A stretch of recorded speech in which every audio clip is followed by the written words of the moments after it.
నమస్తే. నేను సిరి. ఇప్పుడు ఎక్కడ చూసినా కొంచెం అల్లు అర్జున్ గారి గురించి ఎక్కువ అందరూ మాట్లాడుకుంటున్నారేమో అనిపిస్తుంది. ఎక్కడ చూసినా ఆయన గురించి ఒక నలుగురు ఉంటే ముగ్గురు తన గురించే మాట్లాడుతున్నట్టు అనిపిస్తుంది. 'ఆహా'లో ఎప్పుడైతే అల్లు అర్జున్ గారి ఇంటర్వ్యూ ఏదైతే బాలకృష్ణ గారితో జరిగిందో, ఆ తర్వాత అందరూ తన గురించే మాట్లాడుతున్నారు. సో, ఇదే అంశం కూడా గురూజీ అయిన మన త్రివిక్రమ్ గారు కూడా అదే లాగా చెప్పడం జరిగింది. అల్లు అర్జున్ యాక్టింగ్ చేయట్లేదు, తపస్సు చేస్తున్నారు. ఇంకొకటి ఏంటంటే దిష్టి తగిలే అంత ఎత్తుకు ఎదిగారని కూడా తను చెప్పడం జరిగింది. సో, దాని గురించి మనతోని ఇంకొంచెం మన సహస్పందన తెలియజేయడానికి ఈరోజు మనతో పాటు ఉన్నారు ప్రముఖ సినీ క్రిటిక్ యజ్ఞమూర్తి గారు.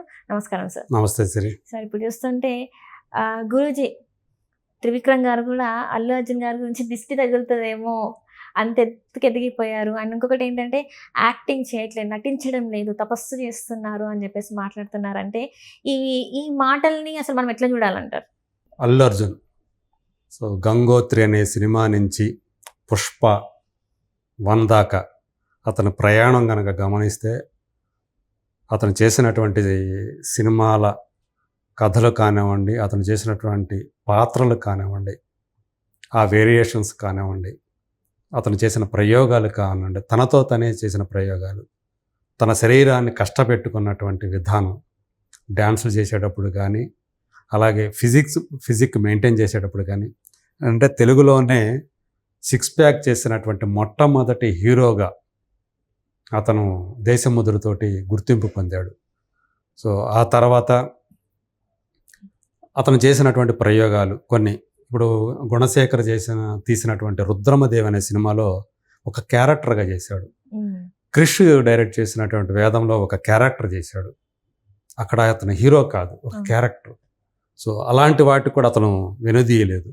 సో వాళ్ళ మీద ఉన్నటువంటి గ్రాటిట్యూడ్ కావచ్చు, ఆ డైరెక్టర్స్ మీద, నేను ఈ సినిమా చేస్తే, ఈ పాత్ర చేస్తే వాళ్ళకు ఉపయోగపడుతుందనే విధానం కానివ్వండి, అలా అతను ప్రొడ్యూసర్స్కి కానివ్వండి, దర్శకులకు కానివ్వండి, అత్యంత ఇష్టుడైనటువంటి నటుడుగా, హీరోగా మారాడని చెప్పుకోవాలి. వాళ్ళ నాన్న అంటే అల్లు అరవింద్ నిజానికి మనకు తెలుసు, ఎక్కువ మంది పిల్లలు ఉన్నాళ్ళలో పెద్దవాళ్ళు, చిన్నవాళ్ళు బాగా ఎక్కువ సక్సెస్ అవుతారు. మిడిల్లో ఉండేవాళ్ళు, సక్సెస్ అయ్యేవాళ్ళు చాలా తక్కువ మంది ఉంటారు. ఇతనికి ఎందుకో వాళ్ళ నాన్న అర్జున్ అని పేరు పెట్టాడో తెలియదు, కానీ మహాభారతంలో అర్జునుడు మాదిరిగా తన కెరీర్లో సక్సెస్ అయ్యాడని చెప్పాలి. అక్కడ పంచపాండవులు 5 హీరోలే, కానీ అర్జునుడు కొంచెం ఎక్కువ హీరో మిగతా వాళ్ళతో పోలిస్తే అని చెప్తారు. ద్రౌపదిని గెలుచుకుంది తనే. కృష్ణుడు రథసారథి అయింది ఆయనకే. సో మహాభారత యుద్ధంలో అతను చెలరేగినటువంటి విధానం ఏదో అందరికీ తెలుసు. మన కురుక్షేత్రంలో అంటే దుర్యోధను చంపింది భీముడు కావచ్చు, కానీ మిగతా అనేక మంది వీరుల్ని మట్టుబెట్టింది మాత్రం అర్జునుడే. కర్ణుడి దగ్గర నుంచి, మిగతా ద్రోణాచార్యుడి దగ్గర నుంచి, ఇలా అనేక మంది మహావీరుల్ని అతను నేలకొల్చాడు అర్జునుడు. సో ఇలాంటి అనేక గొప్ప గొప్ప ఏదైనా చెప్పాలంటే మహావీరుల గురించి మాట్లాడుకోవాలంటే అర్జునుడితో పోలుస్తారు. సో ఆ పేరు పెట్టినందుకు సార్థకత చేకూరుస్తూ అతను మధ్యముడిగా, అల్లు అరవింద్ కుమారుల్లో మధ్యముడిగా బయటికి వచ్చి, తొలి సినిమాలో అతను ఎంత విమర్శల పాలయ్యాడు చెప్పడం. తన లుక్స్ పరంగా ఇతను అసలు హీరో మెటీరియలే కాదు. ఇతను ఎలా ఈజీ ఉన్నప్పటికీ కూడా ఆ గ్లామర్ విషయంకి వచ్చేటప్పటికి చాలా తక్కువ గ్లామరు, అసలు గ్లామరే లేదు మనిషిలో. ఇతనేంటి హీరో మెటీరియల్ కానే పేరు చాలా వరకు వ్యతిరేకత వచ్చింది ఆయనకి. సో అది ఏవైనా కానివ్వండి, కాస్మెటిక్ సర్జరీ చేశారంట, ఇది చేశారంటారు. బట్ రెండో సినిమా ఆర్యకే అతను లుక్స్ మారిన విధానం, అతను నటించిన విధానం, ఆర్య పాత్రలో జీవించిన విధానం, అతను రెండో సినిమా నుంచే ఇతను స్టార్ మెటీరియల్, అంటే హీరో మెటీరియల్ కాదు అనిపించుకున్న అతనే కేవలం రెండో సినిమాకే స్టార్ మెటీరియల్ అనిపించుకోవడం అనేది నిజంగా చెప్పాలంటే అసాధారణం అని చెప్పాలి. అది సాధించాడు. సో ఇప్పుడు పుష్ప 1కి వస్తే అతను నేషనల్ హీరో అయిపోయాడు, పాన్ ఇండియా స్టార్ అయిపోయాడు. పుష్ప 2 కోసం దేశమంతా ఎదురు చూసే పరిస్థితికి వచ్చాడు. అందుగురించే ఇప్పుడు అన్స్టాపబుల్ సీజన్ 4లో ఆ పార్ట్ 1 ఏదైతే రిలీజ్ అయిందో అందులో భాగంగా అతనితో పనిచేసినటువంటి దర్శకుల యొక్క కొంతమంది దర్శకులు ఒక నిర్మాత అభిప్రాయం తీసుకున్నారు.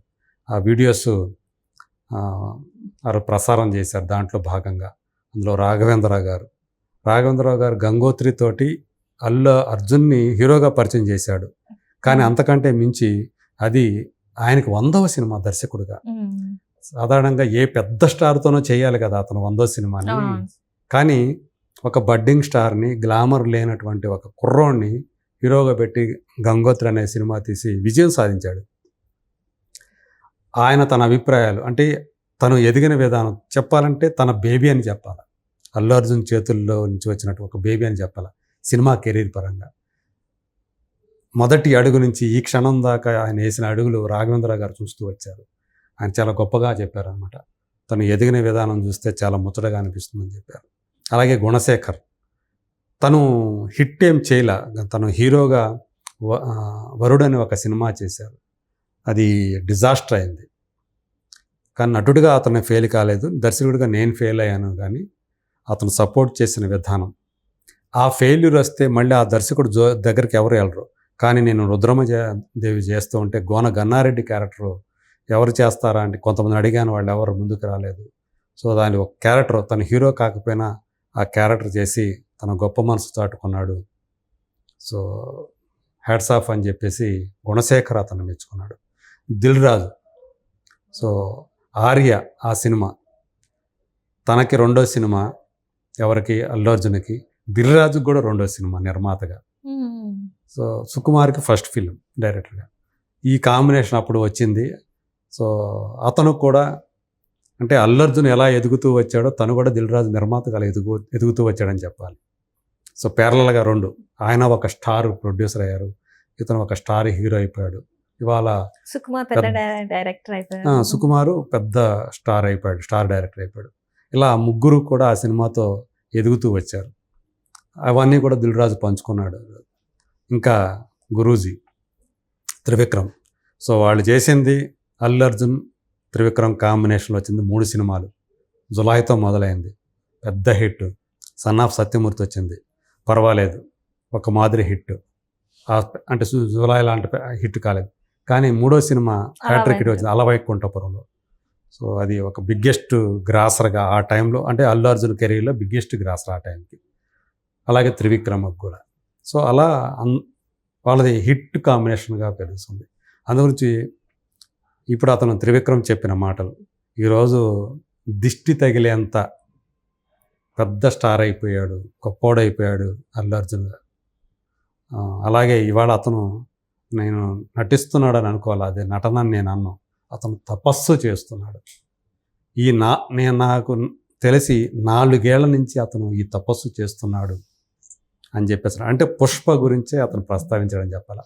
పుష్ప ఆ క్యారెక్టర్లోకి అతను పరకాయ ప్రవేశం చేసి ఆ మేనరిజమ్స్ ఏ స్టార్ హీరో కూడా ఒప్పుకోడు కదా, ఎందుకంటే కొంచెం భుజం పైకెత్తాలి, డీ గ్లామర్డ్ ముఖం అంతా కూడా మేకప్ లేక, ఇంకా మేకప్ వేశారు. ఎలాంటి మేకప్ వేశారు, ఇంకా నూనె కారుతున్నట్టు ముఖం, కంప్లీట్ డీ గ్లామర్డ్. ఆల్మోస్ట్ ఒక స్మగ్లర్ ఎలా ఉండాలో, క్రిమినల్ ఎలా ఉండాలో, ఎర్రగా చందనం స్మగ్లర్ తగ్గట్టుగా అతని వేషాన్ని మార్చేశారు. అతని చొక్కాలు కానివ్వండి, ప్యాంటులు కానీ చూస్తే చాలా దిగువ స్థాయిలో ఉంటాయి కదా, స్టైల్ ఏముండదు.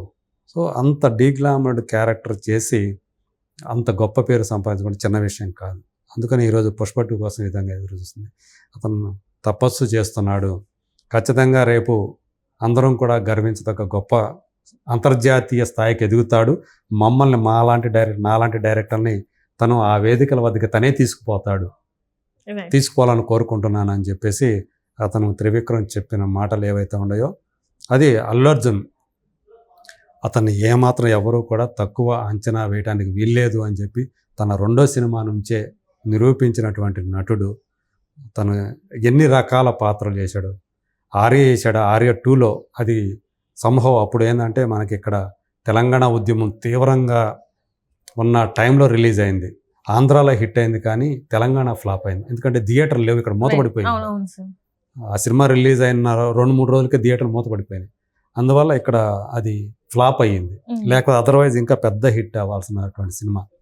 అలాగే నటుడుగా అతను చేసినటువంటి ఆ చూపించినటువంటి వేరియేషన్స్ ఎంత మాస్గా కనిపించాడో సరైనలో, సన్ ఆఫ్ సత్యమూర్తిలో ఒక తండ్రి కోసం అతను చేసినటువంటి ఒక తండ్రికి ట్రిబ్యూట్ ఏం చేశాడనేది అందులో ఆ క్యారెక్టర్లో అతను ఇమిడిపోయిన విధానం, ఇక అలవైకుంఠపురంలో అతను చేసినటువంటి అల్లరి, సో అది ఎంతమంది ఇష్టపడ్డారు మనం చూసాము. సో ఇలాంటి రకరకాల పాత్రలు చేసి ఈ స్థాయికి అతను వచ్చాడు. ఇంకా పుష్పరాజ్ క్యారెక్టర్ అయితే ఇంకా ఇప్పుడే మనం చెప్పుకున్నాం. సో ఖచ్చితంగా ఇప్పుడు త్రివిక్రమే కాదు, మిగతా వాళ్ళందరూ ఏవైతే చెప్పారో అవి నిజాలు 100% అనేది చెప్పాలి. ఇది అంటే మామూలుగా కొంతమంది మనకి దిష్టి అనేది మన వాళ్ళకి ఒక సంప్రదాయం కాబట్టి, అంటే అంత ఎవరైనా ఎదిగినా, ఎవరైనా బాగా అందంగా మరీ చక్కగా కనిపిస్తున్నా, రైట్ నీకు దిష్టి తగులుతుందిరా, అమ్మ నీకు దిష్టి తగులుతుంది అని చెప్పేసి అంటూ ఉంటారు. సో ఆ స్థాయికి గొప్పవాళ్ళు అయినప్పుడు కూడా ఆ మాట వాడతారు కాబట్టి అది ఆ మాట వాడాడు. నిజంగా ఒక తపస్సే చేస్తున్నాడు తను. సో అయితే ఈ తపస్సు ఆగకూడదు. తనకు తెలుసు అల్లు అర్జున్కి, తను కంటిన్యూ చేస్తాడు పుష్ప 2 తర్వాత కూడా ఆ తపస్సుని ఇంకా ఎంతో ఎత్తుకెదుగుతాడని చెప్పేసి మనం ఆశించవచ్చు. Right sir, right. Thank you so much sir. Thank you.